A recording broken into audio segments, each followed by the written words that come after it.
Vamos de volta com o campeão. Olha a hora certa para você agora da Astra Veículos, 13h53, tá certo? A hora certa da Astra, 3223-8845 é o telefone da Astra. O Leal já está aqui. Na hora da lei da licitação, ela traz um endurecimento na hora de você participar da licitação, até na hora de você ganhar uma licitação ou um pregão. O problema é na hora da execução. A empresa ganha. O que a empresa vai cumprir mesmo? Porque na maioria absoluta das obras hoje, Leal Júnior, as empresas pedem aditivos. E aí é onde está o coelho escondido. Boa tarde, Leal Júnior. Boa tarde. Qual é o grande problema que está merecendo cuidado de muitos especialistas e de pessoas que convivem com o processo licitatório? Dois graves e grandes problemas. A lei é rigorosa, a lei é dura, já há duas alterações nessa lei, né? A primeira é com relação ao pregão, a segunda é o regime diferenciado, que permitiu inclusive contratações como essas para a Copa do Mundo, mas o que chama muito a atenção é que a grande maioria das obras contratadas através do pregão, da disputa de preço, geralmente essas obras não caminham. Essas obras não andam, essas obras têm problemas. Vejam só um deles. É permitido que se faça uma correção e um aditivo de até 25%. Aí alguém pergunta, mas a inflação não está em torno de 5,8%, 6%? Por que nós vamos corrigir 25%? É verdade. As empresas, para ganhar o pregão, para ganhar a licitação, têm que mergulhar no preço, tem que colocar preços menores para poder ganhar. Aí vem aquela história, ganhei a obra, ganhei o serviço, mas não sei como realizar. Bom, assino o contrato, aí o dirigente lá, seja lá ele quem for, vamos corrigir esse problema. Vamos fazer o aditivo. Toca a obra, nós fazemos o aditivo, nós corrigimos aí essa defasagem, você vai ter uma melhoria significativa nos seus lucros e às vezes ainda inclui o tal do pedágio. Veja só, essas obras não andam. Essas obras não são concluídas. Essas obras têm problemas. Começam a ter problemas na fiscalização, depois tem problemas na execução, depois os recursos não são liberados para a continuidade das obras. Ficamos com uma quantidade grande de elefantes brancos neste país sem continuidade, são recursos públicos jogados fora, a justiça às vezes não tem as condições necessárias para dar de imediato uma decisão para se cancelar esse procedimento. Não há no Piauí, no Brasil, um cadastro de firmas e empresas inadimplentes. Seria muito fácil se houvesse esse cadastro. Essas firmas não poderiam concorrer. Firmas que não cumpriram o contrato por uma razão ou por outra, deveriam estar impedidas de concorrer. Há até denúncias de empresas que nunca fizeram uma obra, apenas participam do processo licitatório, com todos os documentos bem organizados, preenchem todos os requisitos, tem alguém que assine como responsável pela capacidade técnica, mas geralmente essas empresas que vencem o processo licitatório fazem a subdelegação para outra empresa. E essa subdelegação tem um custo. Mas, por outro lado, preocupa os analistas interessados e estudiosos dessa questão é que todas as vezes que se faz um contrato com dispensa de licitação ou de serviço ou de obra, as obras andam. Aí alguns perguntam, por que não houve a concorrência do preço? O preço foi estabelecido. O preço é justo. Como? O preço é justo porque não houve a briga para que alguém pudesse ganhar com um preço menor. Então, aquele que é contratado dentro de um padrão estabelecido, às vezes um pouco acima, às vezes normalmente dentro da média de preços para esse tipo de atividade ou obras e serviços, e as obras e os serviços caminham normalmente. Por isso é que nós precisamos urgentemente buscar um caminho para que nós possamos alterar essa lei, não para facilitar, mas para permitir que não se adote essas providências que estão sendo adotadas. É porque aí é o barato que vai sair caro. Porque as obras não são concluídas. É verdade. Porque as obras não andam. Uma certa vez, eu conversava com um empresário e ele me dizia, no momento em que eu concluir a obra, eu vou perder meu ganho. Então, na medida em que eu puder aditivar, tocar a obra para frente, Imaginou? buscar novos, aí eu vou continuar trabalhando. Eu vou continuar faturando, eu vou continuar trabalhando. Então, o processo é grave, porque o amontoado de obras nesse país inconclusas é muito grande. Vamos dar um exemplo. A nossa Transnordestina, tão sonhada, tão decantada, criou uma expectativa grande para que nós pudéssemos escoar nossa produção dos cerrados. Iríamos diminuir em 30% o preço do frete e iria baratear o produto. Aí que está parado. Por problemas. É de desapropriação, é de entendimentos, se dá uma ordem de serviço sem discutir todas essas questões. Enfim, o processo está cada vez se acumulando mais. Os tribunais de contas estão cada vez mais abarrotados de problemas dessa natureza. Às vezes não tem as condições adequadas para dar uma decisão sobre a questão. Geralmente, quando o tribunal recomenda, se busca o caminho da justiça e, às vezes, através de uma liminar, se continua a dar a firme o direito de continuar a obra. Enfim, estamos num emaranhado de questões com relação às obras em andamento neste país. O negócio é torto, viu? Olha só. Leal, o negócio pode ser até que não seja o aditivo, mas ainda tem os 10% que muita gente quer ganhar numa obra. Pois é, isso se fala a boca pequena e eu não tenho condições de comentar, porque seria leviano falta provas, né? E seria antiético tratar dessas questões. Embora se ouça isso com frequência. Se ouça, por exemplo, que sempre tem alguém que diz que para a obra andar é preciso de entendimentos. Eu não sei quais são os entendimentos. Que é uma sala gelada. Exatamente. Se não tiver a tal da sala gelada, a coisa esquenta. Mas aí é um lado que se comenta, o outro lado é da realidade. A gente não pode trabalhar em cima de comentários. Exatamente, porque aí nós vamos colocar pessoas decentes, corretas, no meio de pessoas que não têm um comportamento adequado. Um outro telespectador, Leal, faz a seguinte observação: o aditivo é de até 25%, é feito em cima do quantitativo e não do preço da obra. Mas geralmente ele é de 25%. É, verdade. Ele nunca é menos de 25%. E eu não sei analisar essas razões. Eu estou fazendo uma apreciação de forma preliminar e superficial, porque a questão existe. Eu vou dar aqui um exemplo bem claro. Quem é que vai indenizar aquele gasto com as obras do centro de convenções? É verdade. Ali foram aplicados muitos recursos. Que é um absurdo. E quem vai pagar por isso? Vejam só, é uma questão que precisa ser discutida, analisada, e eu acredito que a questão levantada a nível nacional possa trazer efeitos concretos e positivos. Nós sabemos, por exemplo, que às vezes é difícil fazer a contratação de uma firma especializada num determinado tipo de serviço para atender a uma necessidade. Por quê? Porque não há um padrão de definição. Diz-se que é necessário um notório saber jurídico, mas é um pouco subjetivo, né?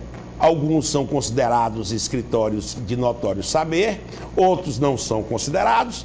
Às vezes uns ganham essa notoriedade pelo sua história, o seu histórico, outros às vezes têm capacidade, experiência, competência, mas não têm a notoriedade, e aí ficamos no campo subjetivo. O importante é que se comece a elaborar as leis para disciplinar a vida desse país. E o Congresso Nacional tem que parar de brincar com a população brasileira. No momento de grave e séria crise de representatividade, eu repito que o nosso presidente da Câmara dos Deputados passeia, brinca de passear de jatinho para assistir um jogo da Copa das Confederações. E ainda tem a coragem, eu digo é a coragem de dizer que estava tratando de assunto de interesse do Congresso, da Câmara dos Deputados, com o prefeito do Rio de Janeiro, em pleno jogo do Maracanã, que não deixou que ninguém tirasse os olhos de um dos mais belos espetáculos de futebol que eu já vi nos últimos anos.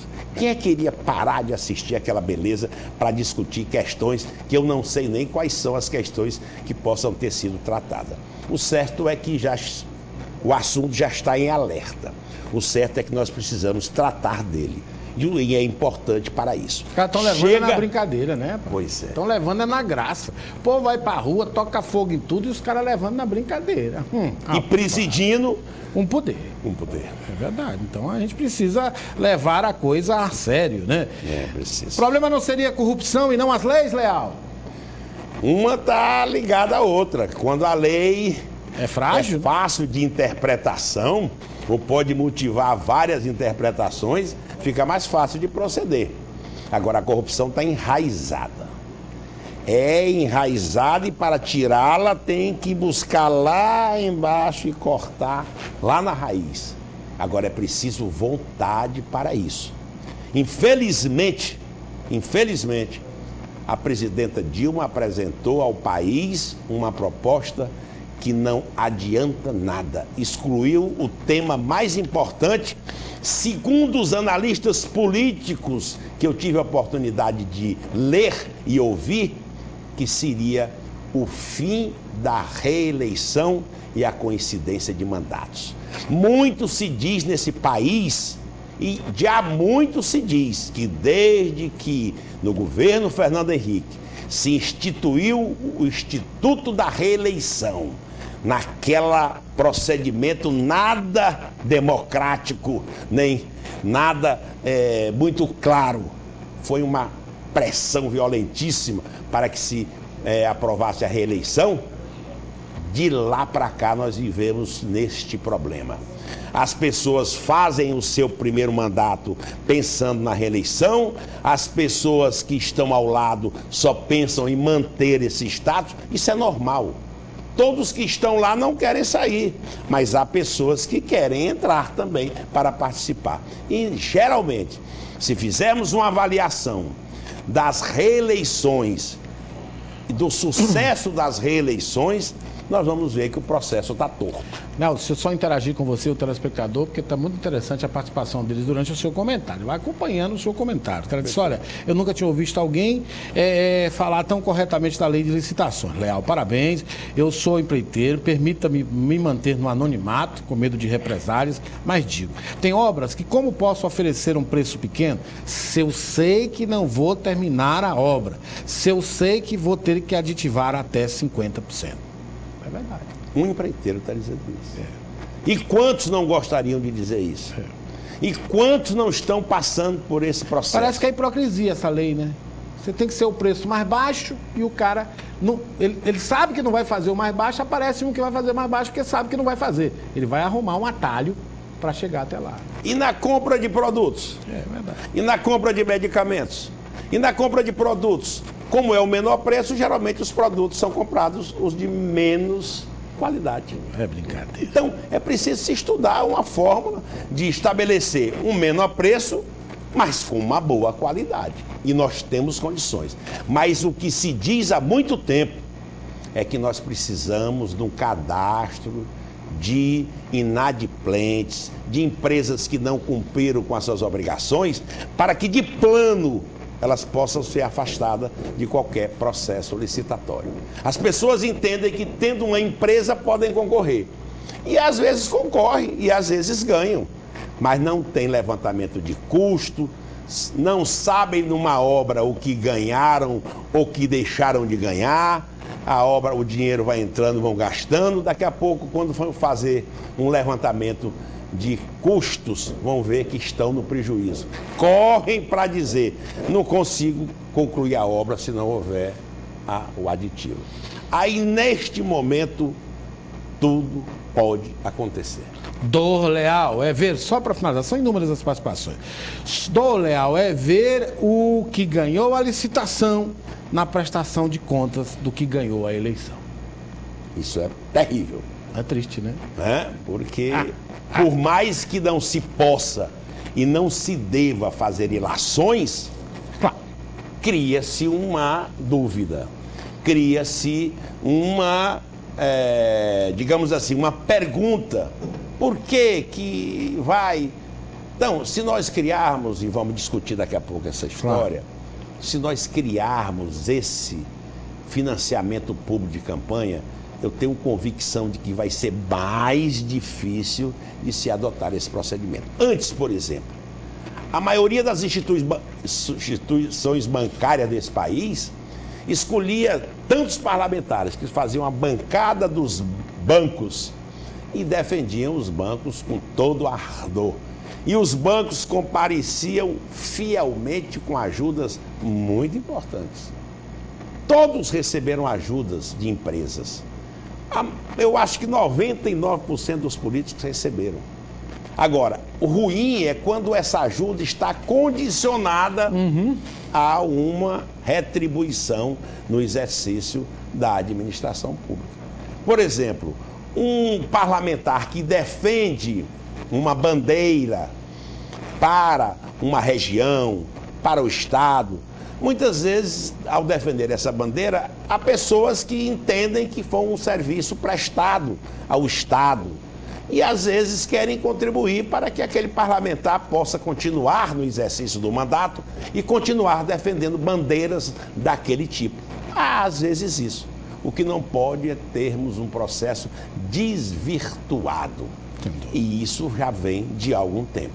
Não vamos aqui citar governos, não vamos citar nomes, porque a população é absolutamente consciente de quando essas coisas acontecem. Já nós vamos entrar em reforma política, porque nós temos até o nosso convidado, doutor William Guimarães, na sala de visitas, mas eu queria indagar antes, o Luiz Coelho mudou de partido, hein? Se quer ser candidato a governador. Tem andado muito, né? É preciso vê-lo com alianças, né? As eleições no Piauí ainda os candidatos necessitam de aliança. Nós não temos uma cultura ainda para lançar candidatos avulsos. Isolados. No Piauí ainda não tem. Em alguns países já existe isso, mas nós não temos no Brasil e no Piauí essa cultura. Vai-se muito pelo nome, mas vai-se muito pelos partidos e ainda uma quantidade expressiva de pessoas pelos vaqueiros, aqueles que conduzem o eleitor. Eu digo sempre que mudou um pouco. Hoje o eleitor está mais consciente de que o voto majoritário é dele. Precisa ter essa tendência, né? O voto majoritário tem uma tendência. O majoritário, eu voto no que eu simpatizo. Eu voto do meu lado, no prefeito, no governador e no presidente da República.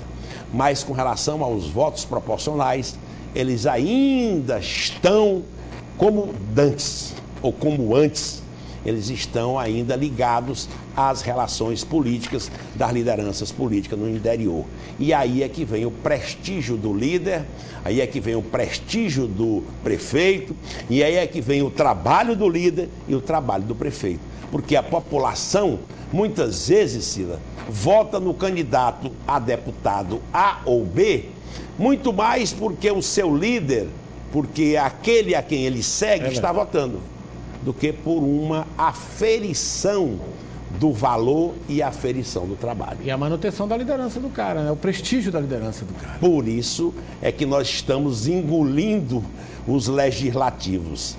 Antigamente, o legislativo era o porta-voz das questões municipais. E agora, as questões municipais são tratadas diretamente. Por exemplo, um prefeito não precisa procurar mais um deputado para ir a Brasília. Os programas todos estão aí. preencheu os requisitos, elaborou os projetos, vai lá e consegue. Então o executivo tira o legislativo de cena. Será que isso é bom? Eu acho que não. É muito ruim, porque eu acho que o parlamentar vai ter que arrumar o papel bordado agora, na época da eleição, porque ele poderia estar lá com o prestígio da obra ou do programa garantido por ele, por sua interferência. Agora o cara vai dizer, não, você não garantiu, eu fui lá buscar, o programa até bateu na minha porta. O que é que a gente quer? A gente quer uma estrutura. Estrutura que a gente vai falar é negócio de papel bordado pelo bem, viu?